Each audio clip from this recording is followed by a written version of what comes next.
and just leaving time to weed things out of the garden. Not something I really thought too much about, but there is a lot of time when it comes to weeding, picking, pruning. Yeah. The next topic is, the fourth thing I should say, is the variety. So in this bucket, I've got these are two different varieties. I know there's another variety in here. Again, the jungle I got here doesn't allow me to show you the other. I know there's an heirloom. I think it's a Berkeley tie-dye over here somewhere. But here's another tiny little variety. They're very, very tiny. Good for throwing in your salad. But I would say the variety would be another change I'll make next year. Maybe next year I only have 2 varieties of tomatoes, whereas this year I have 4, I believe. Something to consider. When you have that many varieties in the garden, it's kind of hard to really not only plan, but to differentiate when they're tiny. When they're about this small, you have no idea. So luckily this year we planted everything in one row, with the exception of the Berkeley tie-dyes in this row, with the Romas and the vine tomatoes.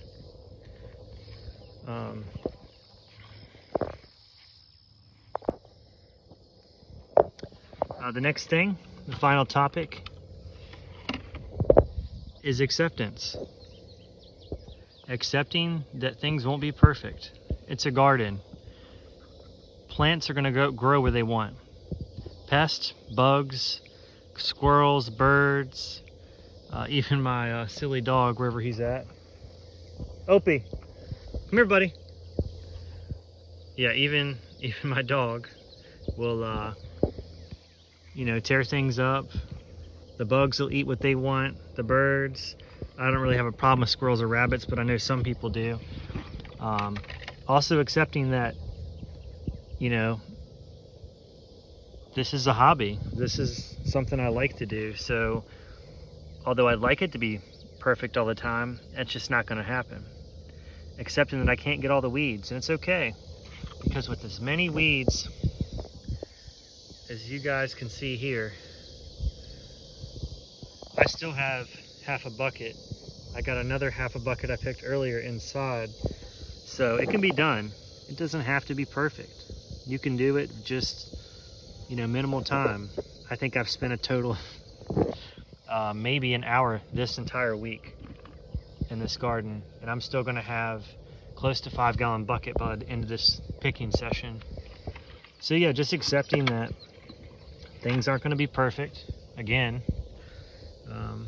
the plants are gonna do what they want for the most part. We can cultivate, so we can encourage the cucumber to grow on the vine. There's one right there. We can encourage the tomatoes to grow upward, but they love growing on the ground. I don't know if you guys can see this. Tomatoes will actually start growing roots on the bottom. Here you go, there's a better view. Those white things are roots. Tomatoes love growing on the ground. They're a vine. They don't really care to grow upwards, but they will. So we can just encourage the plants that we plant to do what we want them to do. Sometimes they do it, sometimes they don't. So it's okay. There'll be grass, there'll be bugs, and sometimes hummingbirds, as one flew by me. So don't be discouraged. You can do it. Whether it's one tomato plant, you don't have to have 100 like I have. Actually, this year I wish I had a quarter of that. Yeah, don't be discouraged. You can do it with less. Like I said before, less is more. I haven't even gotten into that cucumber vine over there. I know there's a decent amount of cucumbers. I just grabbed the one I saw earlier. And the other cool thing about bringing 2 buckets, so I got my worm in there, got some rotten tomatoes. My chickens are going to eat well. And then that way, I'm not just growing food for myself, I'm growing food for them. I don't feel like I'm wasting it, which is not going to get wasted. The bugs, between the bugs here, the birds, my chickens, the hornworms that I'm sure have eaten. I know there's more of them in here, I just don't see them. They're hard to see. So yeah, none of this really goes to waste, but I like to try to use up as much as I can.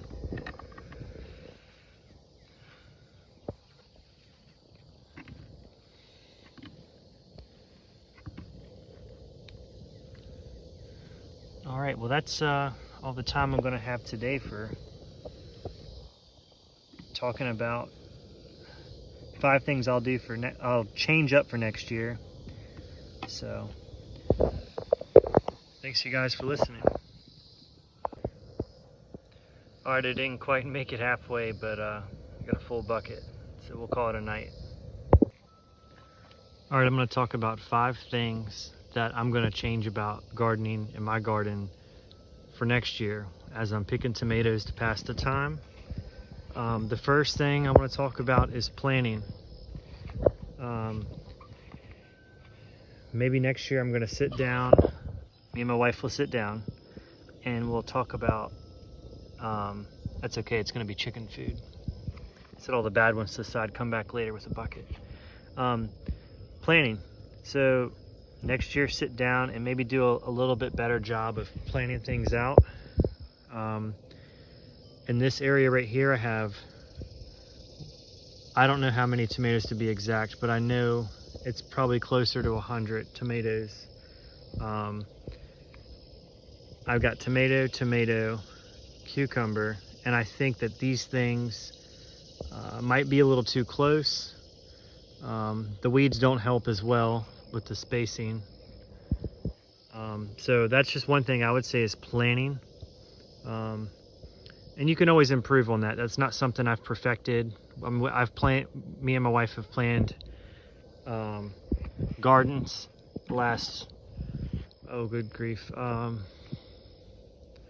last 7 years we've been doing this. So you can always improve on your plans. The second thing I'd like to talk about is your spacing. So that kind of goes hand in hand with the planning, but spacing. So this year, I'm pretty sure, see this little line right here? We took it from this T-spike to that one down there. So I know that we measured this at the beginning of the year, but I'm pretty sure these plants, these rows, are 2 feet apart. Maybe next year I go 3 feet apart, or the other option would be less plants. Sometimes less is more. If I had less tomatoes, maybe I had more time to weed. Could be a thought. Oh my goodness, I gotta show you guys this. This is I think it's called the green hornworm, and these things will eat your tomatoes alive. I don't know if you guys can see this. I'll have to give you some contrast.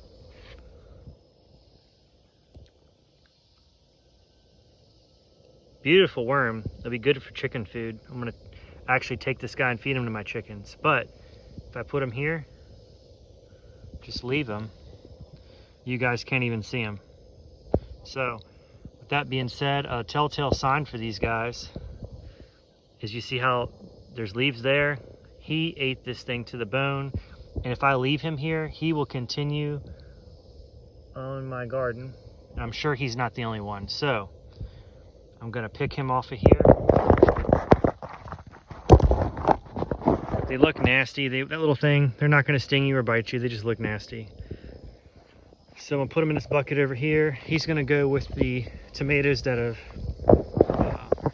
rotted off, aren't gonna be good to eat. So it's pretty cool. I was actually looking for these guys. Good protein for the chickens. But as I was saying, spacing.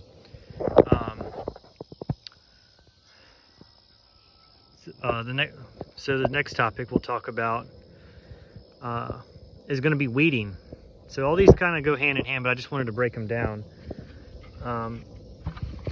When it comes to weeding, we had early July, late June, we had a heat wave where the temperature was 100 plus, and obviously you don't want to be in the